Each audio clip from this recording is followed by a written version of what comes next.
CPI CPM Telangana సమితి మద్దతుతో తీర్మార్ మల్లన్న పోటీ చేస్తున్నారు.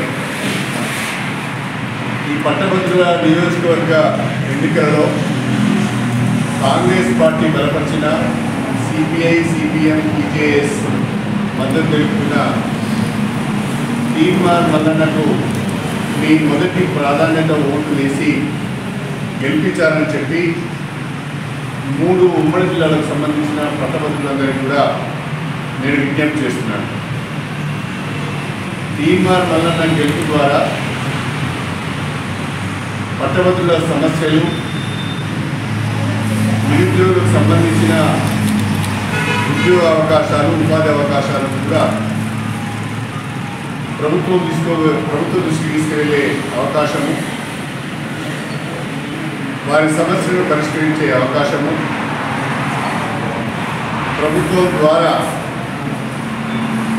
2 లక్షల ఉద్యోగ ఖాళీలను భర్తీ చేయడానికి అవసరమైన జాబ్ క్యాలెండర్ని కూడా ప్రకటింపజేసే అవకాశం ఉంటుంది. కాబట్టి ఆ దిశగా తీర్మార్ మల్లన్న పనిచేసే అవకాశం ఉంటుంది.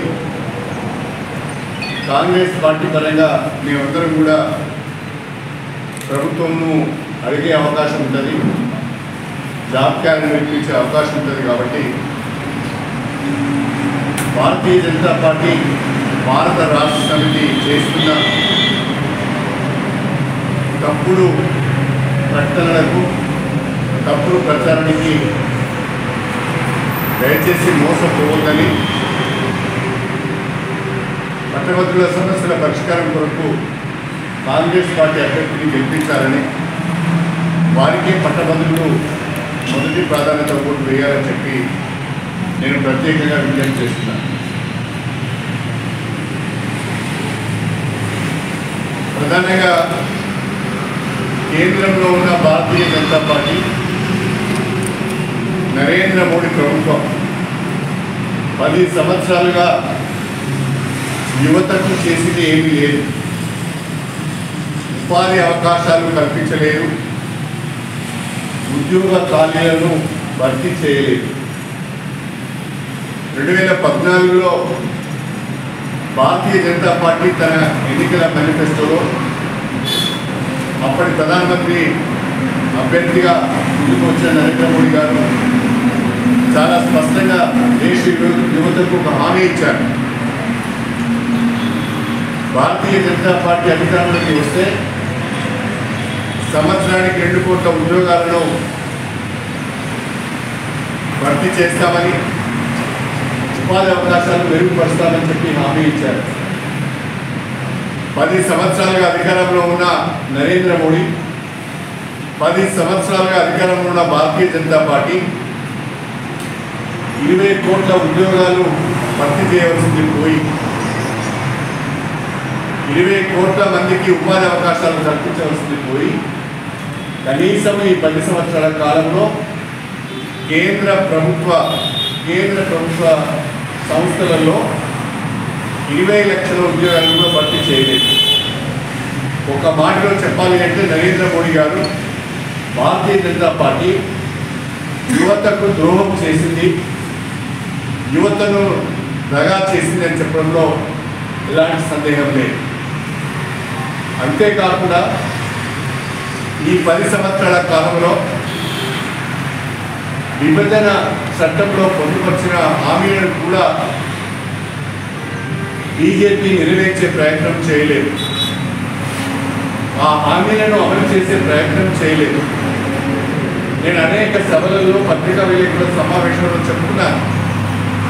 వాటికి మాత్రము కిషన్ రెడ్డి గారి దగ్గర నుంచి కానీ, భారతీయ జనతా పార్టీకి చెందిన నాయకుల వద్ద నుంచి కానీ సమాధానం రావడం లేదు. ఈరోజు భారతీయ జనతా పార్టీ ఒక ప్రశ్నకు సమాధానం ఇవ్వాల్సిన అవసరం ఉంది. ఎందుకు మీకు తెలంగాణ పైన వివక్ష?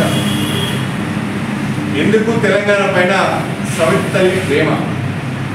ఎందుకు తెలంగాణ పట్ల నిర్లక్ష్యాన్ని వహిస్తున్నారు? నిధులను కేటాయిస్తలేదో సమాధానం చెప్పాలి. విభజన చట్టంలో కాజీపేటలో రైల్వే కోచ్ ఫ్యాక్టరీ ఏర్పాటుకు ప్రయత్నాలు చేయాలి అని చెప్పారు.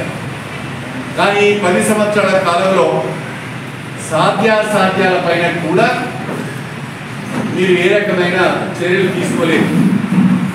కనీసం సర్వే పనులు కూడా చేయలేదు, ప్రజాభిప్రాయ సేకరణ కూడా చేయలేదు. అదేవిధంగా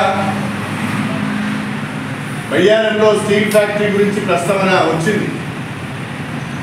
అది ఏర్పడడానికి ఉన్నది. స్టీల్ ఫ్యాక్టరీ పెడితే దగ్గరలోనే బొగ్గు ఖనిజాలు అందుబాటులో ఉన్నాయి కాబట్టి బ్రహ్మాండంగా స్టీల్ ఫ్యాక్టరీ నడవడానికి అవకాశాలు ఉన్నాయని చెప్పి ప్రతిపాదన పంపిస్తే ఈ రోజు వరకు కూడా కేంద్ర ప్రభుత్వం నుంచి కానీ స్టీల్ అథారిటీ ఆఫ్ ఇండియా నుంచి కానీ ఏ రకమైన సమాచారం లేదు. కిషన్ రెడ్డి గారు 5 సంవత్సరాలుగా మంత్రిగా ఉన్నారు. 10 సంవత్సరాలుగా కేంద్రంలో నరేంద్ర మోడీ ప్రధానమంత్రిగా ఉన్నా 5 సంవత్సరాలుగా కిషన్ రెడ్డి గారు తెలంగాణ నుంచి కేంద్ర మంత్రివర్గంలో ప్రాతినిధ్యం వహిస్తున్నాడు. ఏం చేస్తున్నాడని అడుగుతున్నాడు. ఉపన్యాసాలు చెప్పడం కాదు, పత్రికా విలేకరుల సమావేశం పెట్టి కాంగ్రెస్ ప్రభుత్వాలు తిట్టడం కాదు, ఆరోపణలు చేయడం కాదు, నువ్వేం చేస్తున్నావు అని అడుగుతున్నాను. నీకు వచ్చిన అవకాశం ద్వారా తెలంగాణకు ఒరిగింది ఏంటి? తెలంగాణకు జరిగిన లాభం ఏంటో కిషన్ రెడ్డి గారు చెప్పాలి. ఎందుకు మీరు కోచ్ ఫ్యాక్టరీ గురించి మాట్లాడడం లేదు? ఎందుకు మీరు స్టీల్ ఫ్యాక్టరీ గురించి మాట్లాడడం లేదు? ఎందుకు తెలంగాణకు ఒక ప్రాజెక్ట్ ఇవ్వడం లేదు? ఎందుకు తెలంగాణకు ఒక విశ్వవిద్యాలయం ఇవ్వడం లేదు? ఎందుకు తెలంగాణకు ఒక ఐఐఎం ఇవ్వడం లేదు? ఎందుకు తెలంగాణకు ఒక మెడికల్ కాలేజ్